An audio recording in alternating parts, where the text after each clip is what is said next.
Jelajahi cara baru mendapatkan informasi. Download Metro TV Extend sekarang. Meningkatnya tren kemiskinan dan pengangguran kian menjadi kegelisahan bakal calon Presiden Anies Baswedan. Anies berpandangan pertumbuhan ekonomi yang terus tumbuh seharusnya bisa diikuti dengan distribusi yang merata, sehingga ketimpangan antara si kaya dan si miskin tidak semakin melebar.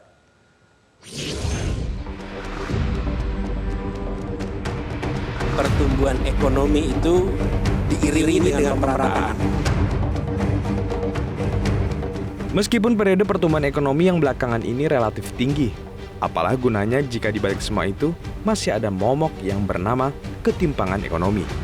Itulah yang selalu menjadi kegelisahan bakal calon Presiden Anies Baswedan. Dalam sebuah forum diskusi di Jakarta, Anies menilai pertumbuhan ekonomi yang tinggi tidaklah cukup ketika jarak antara yang kaya dengan yang miskin semakin melebar. Jangan sampai angka pertumbuhan ekonomi kita tinggi, tetapi rumah tangga kita tidak merasakan pertumbuhan ekonomi itu.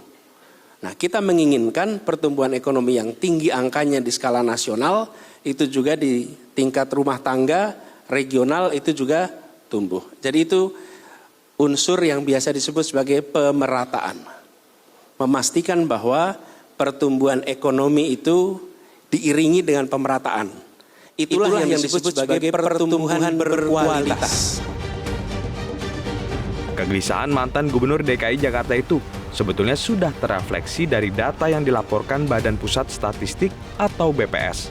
Dari catatan BPS, tingkat ketimpangan berdasarkan Gini rasio di desa dan perkotaan naik dari sebelumnya 0,381 kini meningkat ke 0,388. Ketimpangan terasa di perkotaan karena rasio Gini yang naik dari 0,402 menjadi 0,409. Sementara ketimpangan di desa stagnan dan trennya cenderung turun sejak September 2019.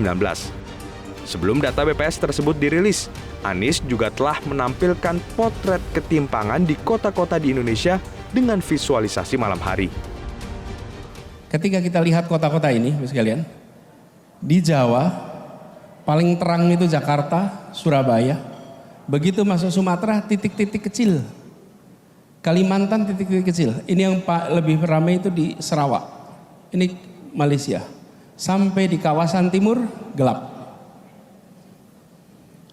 Saya tidak menggunakan statistik Bapak Ibu sekalian. Gak pakai statistik nih. Tentang macam-macam. Gak usah, pakai ilustrasi ini aja. Listrik yang nyala di malam hari.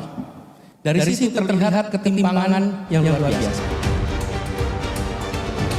Ketimpangan yang melebar menjadi indikasi pemerataan ekonomi yang belum merata. Apalagi gelombang pemutusan hubungan kerja atau PHK yang banyak dialami oleh warga kategori miskin dan rentan miskin pada saat pandemi COVID-19 lalu tentunya turut menekan tingkat konsumsi kelompok masyarakat tersebut. Tim Liputan, Metro TV. Cara mudah mendapatkan informasi dengan satu sentuhan jari. Download Metro TV Extend.